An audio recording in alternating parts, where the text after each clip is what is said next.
The LA Clippers season is underway, and the first game against the Lakers wasn't pretty, but they came out with the win.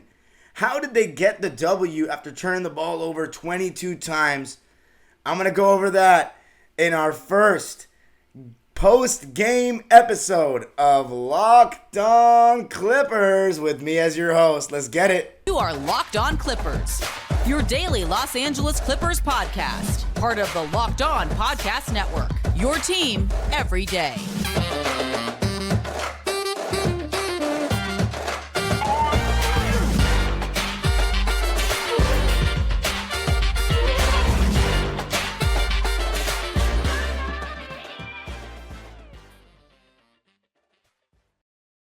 Yes, sir. You are locking in with the Clips. Thank you for making Locked On Clippers the first listen of your day, your team every day. Today's episode is sponsored by BetOnline. BetOnline, where the game starts.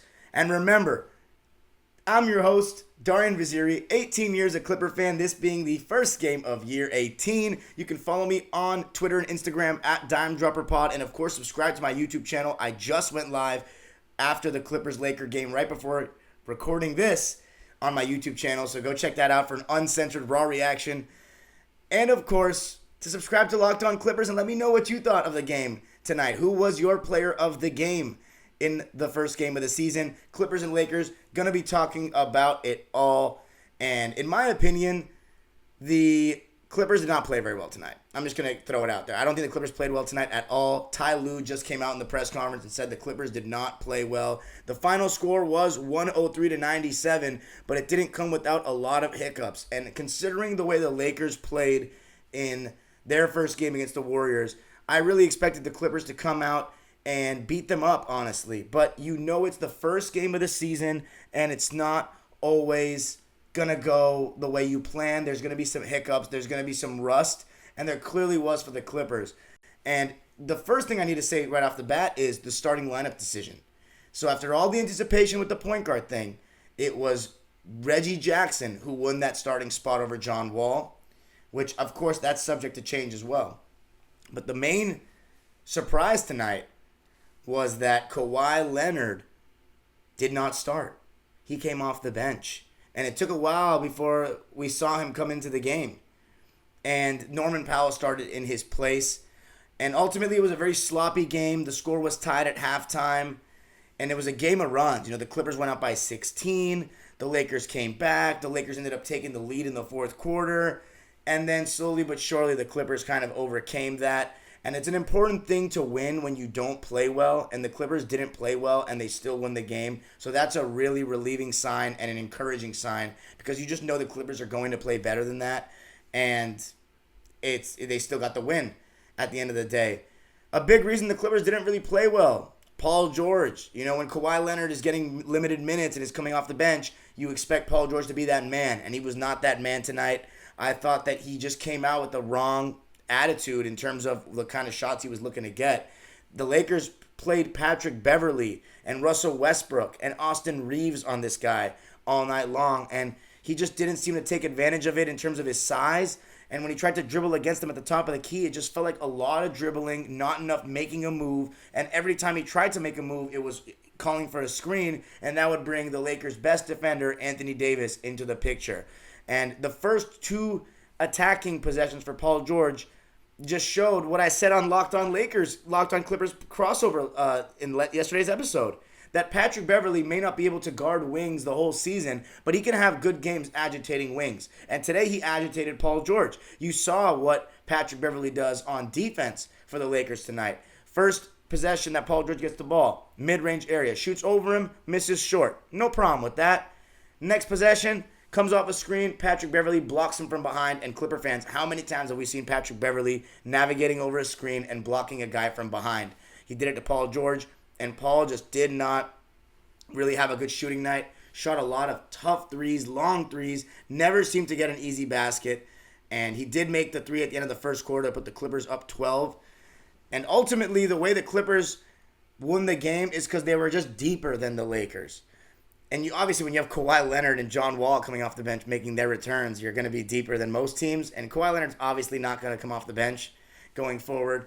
But I was just wondering when this guy was going to come in the game. And in the second quarter, midway through, he came in. And for him to come out and hit both of his shots right away, his first 2 shots, was insane. I mean, what a welcome sign that was for Kawhi Leonard after a year off to hit both his shots. Mid-range, cash. Against Juan Toscano Anderson in the post, turnaround over the left shoulder on that second one. It was a beauty. And John Wall really was one of the biggest reasons the Clippers won tonight. He was able to knock down mid-range shots. I mean, his first basket for the Clippers, his first shot was a mid-range over Austin Reeves, and it was contested, and it went in. And obviously, we've talked about the pace that John Wall brings. He had some good moments of showing that in this game. But overall, he just gave the Clippers a scoring punch that they needed. And in my opinion, the player of the game, though, was Ivica Zubac. He wasn't great defending in drop coverage at times in the pick and roll. I think Anthony Davis got a couple easy baskets in the first half, and Anthony Davis had 25 points, which you wouldn't have even been able to tell he had 25 points. That's how effortless it can be for the guy sometimes. But he was causing some problems in that pick and roll in the first half where Zoo was kind of struggling with it. And Zubac really matched up with AD in terms of he was mainly out there when AD was out there. Other than that, Clippers went small, and I didn't think the small ball worked out as well as anticipated, and I'll explain why.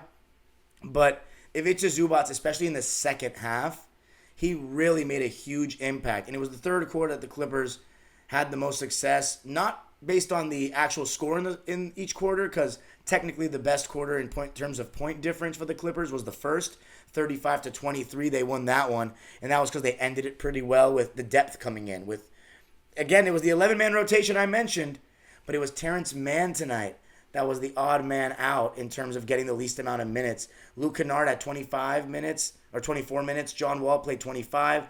Kawhi had 21 played. Robert Covington 14. Nico Batum 10. Terrence Mann only 6. So it's going to be tough, to balance all that. But when the Clippers bench came in, you just knew they had a little bit more class than the Lakers bench. I mean, Kendrick Nunn, Austin Reeves, Damian Jones, Juan Toscano Anderson, and Matt Ryan versus Luke Kennard, Terrence Mann, John Wall, Kawhi Leonard, Robert Covington, and Nico Batum. So there's no comparison really there. And the Clippers started to create separation at the end of that first quarter. But the third quarter was really where they made a run and put the game up to 16, but they didn't end the quarter well. And the Lakers got it within 8 going into the fourth. But one thing you saw in that third quarter was Ivica Zubac. His block shots, his help defense was fantastic. Anytime a Clipper got beat, he was there for the help. He had 5 blocks in this game and a career-high 17 rebounds. 6 of those being offensive rebounds, and he didn't miss a shot. He was 6 for 6, finished everything at the rim on those rolls. Zubac was huge. In my opinion, the player of the game, but you can also make an argument for John Wall. 14 points and 17 rebounds in 35 minutes for Zoo. And the biggest thing, 35 minutes. I kept talking about how the Clippers are going to play so small. Zoo's not going to get that many minutes. He won't actually increase his minute total, even though he's the only true center that's going to be in the Clipper rotation. But tonight he played 35 minutes. And that could be mainly because the Lakers' major threat is Anthony Davis. But a good sign to see Ivica Zubac have such a good game to start the season. And it got nervy. I mean, the Lakers did take the lead, but when they had to stagger LeBron James and Anthony Davis in that fourth quarter, LeBron sat till about the 5-minute mark. The Clippers the Clippers had an easier time getting stops because the Lakers don't really have that many threats. And that was another thing that stuck out again from the Lakers tonight. The Clippers didn't shoot very well from 3, 9 for 29. It took a lot of bad ones as well, contested ones. But the Lakers shot 9 for 45 from deep. After a terrible shooting night against the Warriors, they topped that. I don't understand why they shoot so many threes when they're not good at them. The Clippers are leaving certain guys open for them, particularly Russell Westbrook, who was 0 for 6 from deep tonight and 0 for 11 in the game and only finished with 2 points. He played some really good defense, especially fronting Kawhi Leonard in the post and getting some interceptions in that fourth quarter. But he did not hit any shots, and the Clippers were begging him to shoot those threes, and he took the bait. And John Wall made a big shot to put the Clippers up 99-93 in that fourth quarter. And then with the score 101-97, or I'm sorry, I think it was 95-99. It was a 4-point game, let's put it that way. And Kawhi Leonard came off a pin down with a minute left and knocked down the dagger over LeBron James. It was a decent contest, but for Kawhi Leonard to make the big shot when the Clippers needed it was such a great sign to see. And I don't think the Clippers win the game tonight without Kawhi Leonard. I think he came in the fourth quarter and bailed the Clippers out with his mid-range. Just catching the ball in the mid-range area was threatening. They had to double. They had to pay him that extra attention. There was one play where the Clippers took the lead. He missed a turnaround, got his own rebound, a rebound the Lakers should have come up with, kicked it out to Reggie Jackson for the go-ahead three to make the Clippers take the lead at 92-89, right under the 7-minute mark. And then Kawhi also had a nice bank shot shortly after to put the Clippers up 4 when a double team came at him. But the big shot at the end to put the Clippers up 101-95 with 52 seconds left was ultimately the dagger. Even though Lonnie Walker came back and scored on the other end, the Clippers, John Wall, didn't have a great possession after that, killing clock. But he took a bad shot. However, he took so much time off the clock. The Lakers were down 4 with 10 seconds left, and that was that. But I'm going to be going in more depth about how the Clippers really won the game, the true story of the game and the sequence of events, and how they managed to win the game, turning the ball over 22 times and missing so many free throws. Going to be talking about all that coming up. You know where you can make a bet on tomorrow's basketball games or any basketball games or any baseball game? You can go to Bet Online. BetOnline.net is your number one source for your betting information, whether it be football, basketball, soccer. It doesn't matter. Find all the latest player developments, team matchups, news, podcasts, and in-depth analysis on every game. Tomorrow, Friday, or today, I should say, the Miami Heat against the Boston Celtics. The Celtics are -2.5. I would take that because the Miami Heat lost to the Chicago Bulls at home in their first game, and the Celtics beat the 76ers. So I would put my money on the Celtics. Remember, BetOnline is the fastest and easiest way to check in on all your favorite games and events, including MLB, MMA, boxing, golf. The World Cup is a month away. Get ready. MLB playoffs heading into the home stretch, so make your bets on that. Head to the website today or use your mobile device to learn more. BetOnline, where the game starts. Remember, thanks for making Locked On Clippers the first listen of your day. But for the second listen, game to game, make sure to listen to Locked On Big Ten or Locked On Fantasy Basketball. Every moment, every top performance, every result. Locked On Game to Game covers every game from across any of your favorite leagues with local analysts and analysis that only Locked On can deliver. But anyway, back to the Clippers. So let's just start with the start of the game. I thought that Paul George was not being aggressive enough, taking advantage of mismatches. Both teams were playing drop coverage with their centers. Anthony Davis dropping, Ivica Zubac dropping. I thought the Lakers had some success putting Zubac in the pick and roll. AD got some easy buckets. Norman Powell, one thing I've noticed about him, he's kind of a foul baiter a little bit. He looks to get fouls, and he's good at drawing them. But I think tonight he's sometimes focused a little bit too much on drawing that foul. And he did get to the line 7 times. But one thing I noticed about him in the play-in game, he needs to get better at free throws. 4 for 7 from the line for him. I mean, he's a guard with a good jump shot. He should be making 5 free throws at least out of 7. And needs to continue to make free throws, especially if he's going to get to the line at a frequent rate. And I think he will. Marcus Morris, though, was one of the bright spots for the Clippers tonight. And you guys shouldn't be surprised. He played great in the preseason. He hit the first basket of the Clippers season tonight with a 3. And he was hitting his patented contested mid-range, hitting tough shots, even shots where he'd pump fake and the defender wouldn't bite and he'd still shoot over them. Remember, the Lakers just have smaller defenders. So he had guys like Beverly, like Reeves, where he could just shoot over them, and he took advantage. He had 14 points and 4 boards on 5 of 9 shooting in 23 minutes. And the Clippers ended the quarter well. As I said, John Wall kickstarted that a little bit, and Luke Canard made some open shots. Canard had 11 points. Canard had 11 points tonight on 4 of 6 shooting and picked up right where he left off in the preseason with 3 for 3 from deep. And yeah, the Clippers closed out the first quarter well to lead at 35-23. I thought in the second quarter, though, that's when they started to get really, really, really sloppy. And a lot of contested threes were being taken, and you saw an adjustment for the Lakers. So people might be wondering, why did the Clippers play such isolation basketball? And there's a big reason to that. When the Clippers play small, they don't have a true center that can take advantage of a smaller guy guarding them.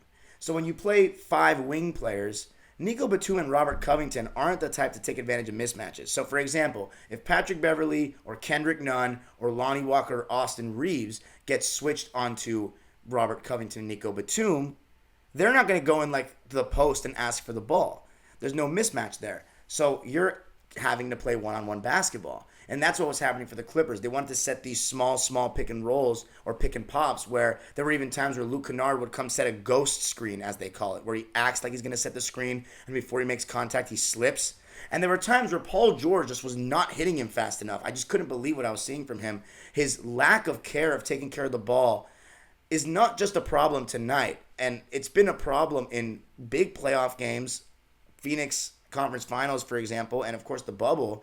And I don't want to be negative about Paul George. I obviously think he's going to have a great season, and I still stand by my take that he's going to be the best Clipper player the first 20 to 30 games.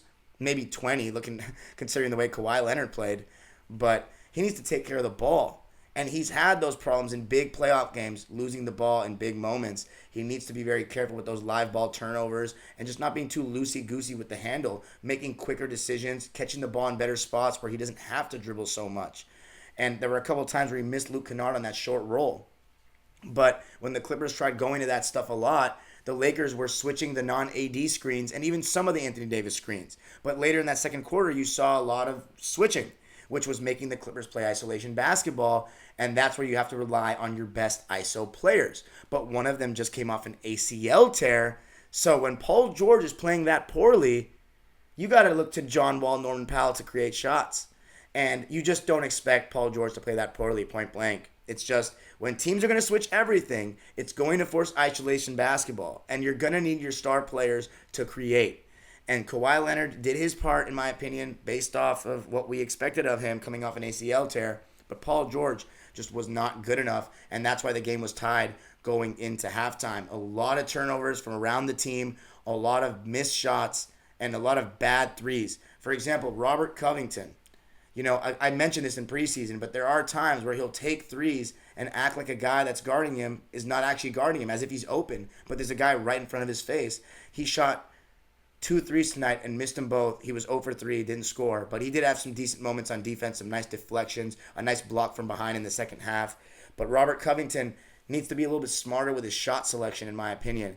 Just the Clippers have shot some of the best three-point percentage in the NBA the last couple of years, and in my opinion, that's because they take the right threes. They don't go crazy and take so many threes like those Jazz teams did a couple of years ago. They take the right threes, and I think if they continue to take the right threes and not force it, they will be one of the best three-point shooting teams in the league again. I think shooting 9 for 29 tonight is just a bad shooting night, but there were some really bad threes taken, so there's not a secret why they shot poorly.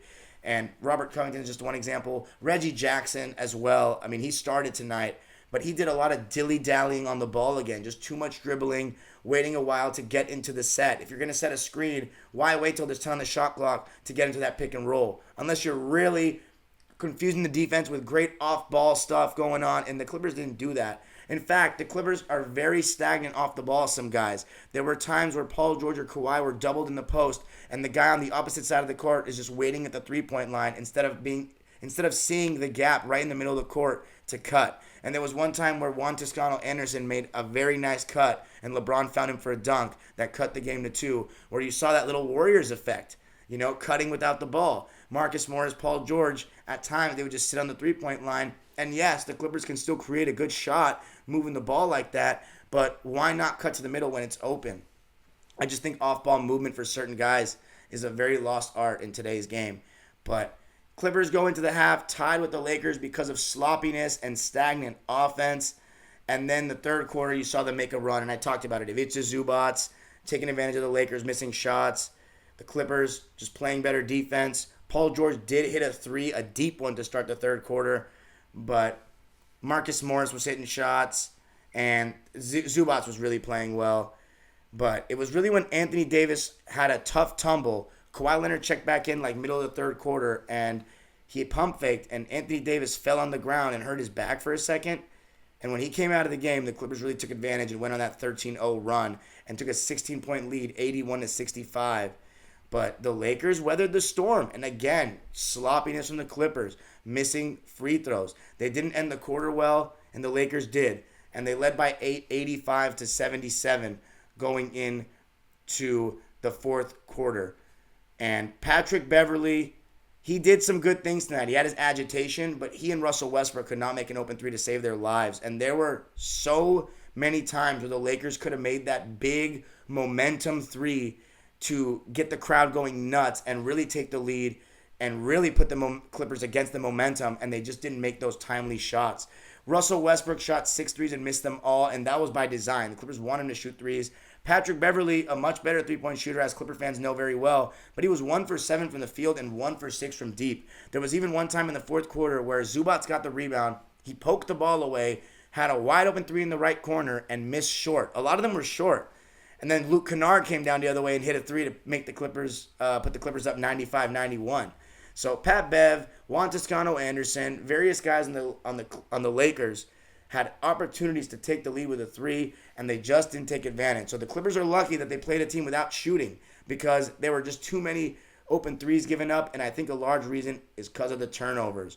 So at the end of the day, main takeaways, 22 turnovers for the Clippers. They have to do without that. A lot of sloppiness, moving the ball faster, stop dribbling so much.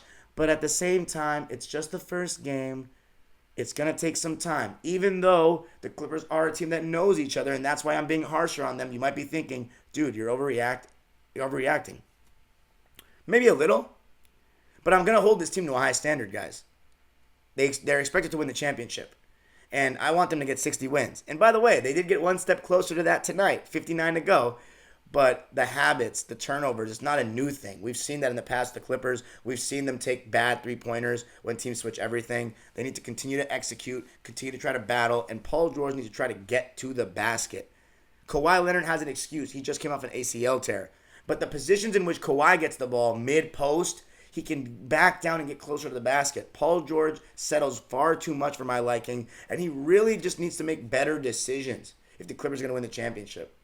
But 22 turnovers were really big. And then free throws for the Clippers, 20 for 31. That's only 64.5%. Lakers shot 84.6% from the line. And they also only turned the ball over 9 times. So despite the fact that the Clippers shot 46% and the Lakers shot 35%, the Lakers shot 94 times to the Clippers 80. So 14 extra shot attempts. They shot better from the line. That's why the game was close. So the Clippers need to be careful giving them so many second possessions. As for the turnover count, I'll read it off. John Wall, 3. Luke Canard, 0. Kawhi Leonard, 2. One of them was a travel that I thought was a foul on Westbrook, but whatever. Paul George, 5. 2 from Reggie, 4 from Zoo, 4 from Norman Powell, and 1 from Senior. But overall, all that matters is the win. And even though the Clippers only scored 18 points in the fourth quarter, it was enough to get the job done. And coming up, I'm going to be talking about some final things. Anyone I didn't mention from the game, any big plays that I forgot about. Going to be closing out from this first Clipper win coming up.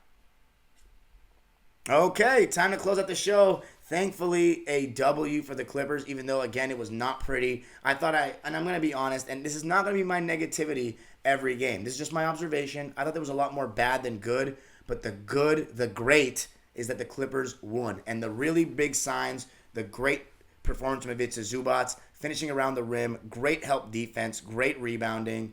John Wall looking fantastic. And by the way, on that topic, I think it's only a matter of time before he starts over Reggie Jackson, because as great as Reggie is, as much of a cult hero as he's become with Clipperland, John Wall's just a far better player. And I don't think that he'll take the ball away from Paul George and Kawhi Leonard to the point where it's detrimental. I think there were times today late in the game where he was getting a little too ball dominant, particularly that last possession where he dribbled out the entire clock and shot a contested 3 when the Clippers should have given the ball to Kawhi. But he'll learn, he'll adapt. Again, he's getting used to things as well, playing with the team of this caliber and playing with players that are better than him. He's never really played with players that are better than him like that in the NBA. On Washington, he was the man. So he will adjust. I think he still deserves to start. Will it happen against Sacramento in the next game? I don't think so.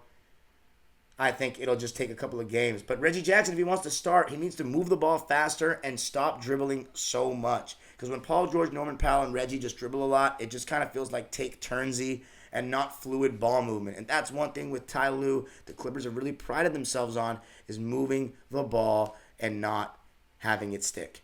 And they got to continue to do that. But the role players, the Rocos, the Nicos, I won't be too concerned. As far as the switch everything, when I mentioned the flaw at the top of the show, the flaw was that teams can switch everything on the Clippers on the other end of the floor because there's no Zubac to take advantage of a mismatch on the glass or in the low post. So Kawhi and Paul George need to try to target weaker defenders and put them in the pick and roll. And that's what they got to try to do.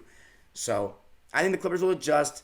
They said they'd have a great game. As far as the Terrence Mann situation, I really hope that he'll get more minutes, but I think that'll come as guys load manage, and I think Kawhi will load manage on Saturday against the Kings. But overall, the Clippers, they didn't shoot well from 3, 9 for 29. Didn't shoot well from the free throw line, 64.5%. I mean, Ivica Zubac's 2 for 4. Norman Powell, 4 for 7. Reggie Jackson, 1 for 2.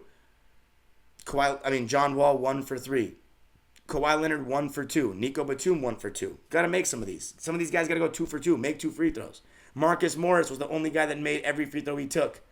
And Covington 2. Covington was 2 for 2. Senior was 3 for 3 from the line. So, Clippers get the job done. Big time win. As far as the Lakers, Anthony Davis had 25 points, and it felt so quiet. I think he did some really good things, but same thing as the Warriors game. He kind of fizzled out in the second half, and I think Anthony Davis is a really, really good player, but I think sometimes he just kind of lacks that, let me take over this game. LeBron, I have to say, I think he had one of his better games against the Clippers since putting on that Laker jersey. He had really good defensive moments, and I've always said about this team that even though he's older, if LeBron James plays good defense, it's a trickle-down effect because everybody else is younger than him. And when you see a guy with that much mileage putting that effort on defense like he was putting on tonight, he took a stab at everybody. He guarded Kawhi, guarded Senior, blocked Paul George on help defense. He was fighting over screens. He really had that intensity to him on defense, especially in that third quarter. And I think that really makes a difference. I think the Laker defense was really good. And I think we got to give them credit as Clipper fans. They played better defense tonight. Darvin Ham has the right idea. And Lonnie Walker also, I need to mention, he had 26 points. That's not what we saw against the Warriors, but Lonnie Walker is kind of their Malik Monk replacement. He's going to be able to go off on a given night. And tonight was one of those nights. He had 26 points, 9 for 21 from the field, and was a part of that run. But the biggest thing was the Clippers withstanding that run. John Wall making a big shot to put the Clippers up 6. Reggie Jackson making a big 3 to put the Clippers up 3 a couple minutes before that off a Kawhi offensive rebound. And I just really liked what I saw from Kawhi. He looked fairly aggressive, and in the minutes that he played, I thought he was really solid. So let me read the stat lines for everybody before we close out tonight. Starting with the bench, Terrence Mann didn't even get a shot off, had a donut, 0 points. Nico Batum was the second least played Clipper. He played only 10 minutes and also didn't get a shot off, so that's disappointing, but it'll come for him. 1 point, 5 rebounds for him. Not much to say. Robert Covington, 14 minutes. He had 2 points, 4 rebounds, and 2 assists. Shot 0 for 3 and 0 for 2 from deep. Again, can take better shots, but some good activity on D.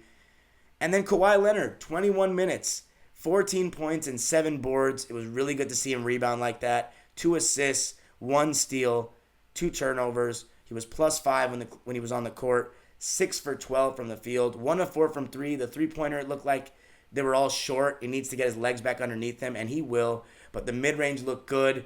The handle looked good. His movement looked pretty good. 6 of 12 for him to shoot 50% in his first game back and play in crunch time. Great signs. I'm so excited to see him on Sunday. I really hope he plays against the Suns.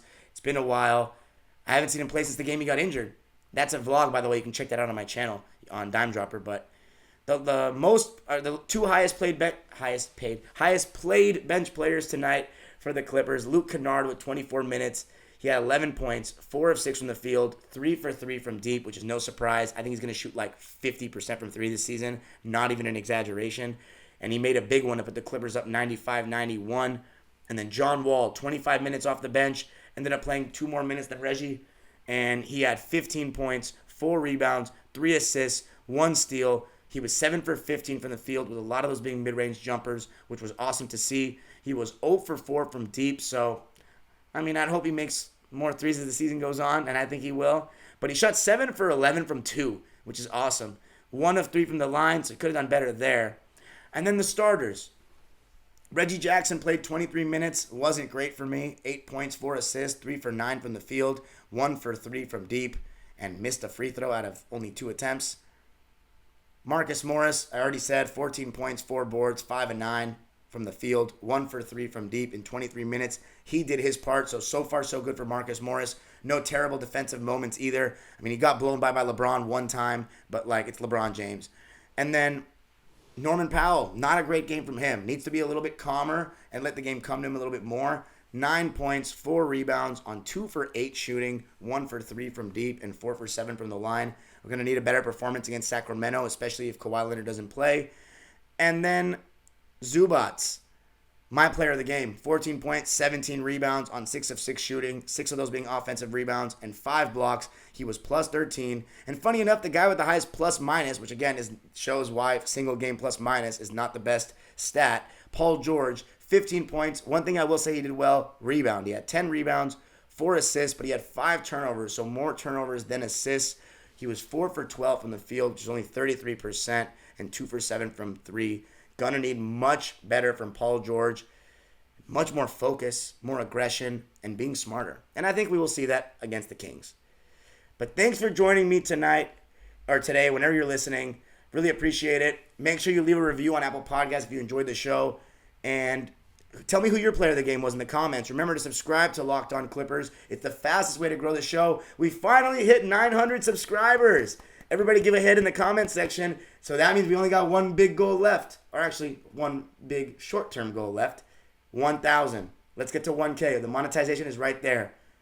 1-0, ladies and gentlemen. I know this sounded like a lot of doom and gloom, but it was just a game review. It does not indicate what's going to happen going forward. I think the Clippers will only get better. But enjoy the win. Enjoy the expectations. I know they're high. And I know it's easy to get frustrated when the team doesn't play perfectly. But the Clippers still got the job done and are 1-0, which means they are undefeated until Saturday, which hopefully they go 2-0 at Sacramento. I'll have an episode before that as well with Locked On Kings. That's coming out tomorrow. Make sure to check it out. Peace out, everybody. And you know the age-old proverb, we're 1-0. Go Clippers.